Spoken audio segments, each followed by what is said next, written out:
తమకు కేటాయించిన నిధులు దారి మళ్లించి నిధులు దుర్వినియోగం చేస్తున్నారు అంటూ నెల్లూరు జిల్లా ఆత్మకూరు పట్టణంలోని 9వ వార్డు నివాసులు, విద్యార్థులు పెద్ద ఎత్తున మున్సిపల్ కార్యాలయం వద్ద బైఠాయించి నిరసన చేపట్టారు.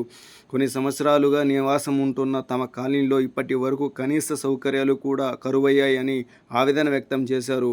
ప్రభుత్వం కాలనీకి అభివృద్ధి కేటాయించిన నిధులను సైతం దారి మళ్లించారని ఆరోపించారు. సిమెంటు రోడ్డు, డ్రైనేజ్ కాలువలు కూడా లేని దుస్థితిలో ఉన్నామని ఆగ్రహం వ్యక్తం చేశారు.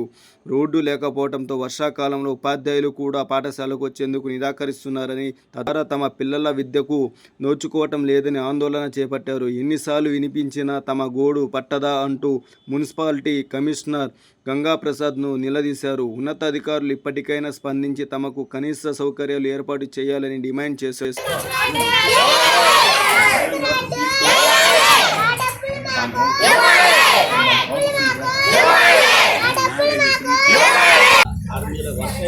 మాట్లాడుతున్న వర్క్ అయిపోలేదు. అది అన్ని వార్డులకి కేటాయించడం జరుగుతుంది. దాంట్లో మీ వార్డు కూడా ఉంటుంది, మీ వార్డు కూడా ఉంటుంది. ₹1 మొత్తం మీకే కేటాయించలేదు కదా.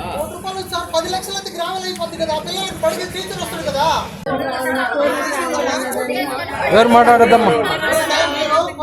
ఇచ్చిన దాంట్లో 15 కోట్ల 30 లక్షల రూపాయలు మొత్తం 23 వార్డుల కోసం ₹1 మీకు సరిపోదు కాబట్టి, అంటే అక్కడ మీ ప్రకారమే, మీరు ఇచ్చిన ఎస్టిమేషన్ ప్రకారమే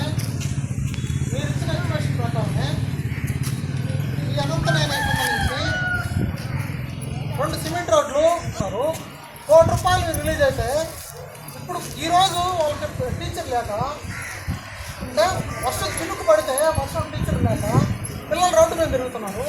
అదేవిధంగా అక్కడ ఉన్నటువంటి అందరూ కూడా పేదవాళ్ళు, ఎస్టీలు, అనాథులు కాబట్టి వాళ్ళ గురించి పట్టించుకోకపోతే అడిగేవాళ్ళు లేరని మీరు ఇట్లా చేస్తున్నారా?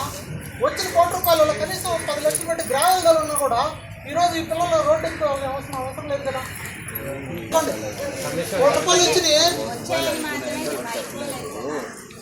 శాంక్షన్ అయిందని మాత్రం చూడండి. ప్రియత వైస్ చైర్మన్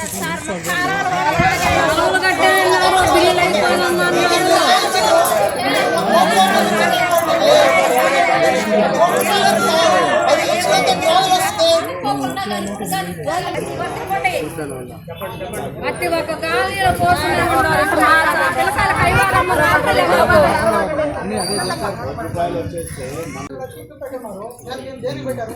గ్రావెల్ వేయించినా కూడా లాస్ అవుతుంది అని మీరే చెప్తున్నారు.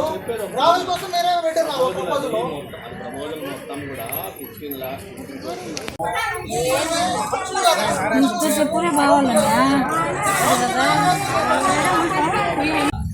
వర్క్ అయిపోయినట్టుగా మాట్లాడుతున్న వర్క్ అయిపోలేదు. అది కేటాయించడం అన్ని వార్డులకి కేటాయించడం జరుగుతుంది. దాంట్లో మీ వార్డు కూడా ఉంటుంది, మీ వార్డు కూడా ఉంటుంది. ₹1 మొత్తం మీకే కేటాయించలేదు కదా. ₹10 లక్షల గ్రామాలు అయిపోతుంది కదా. పిల్లలకి పడికి టీచర్ వస్తుంది కదా.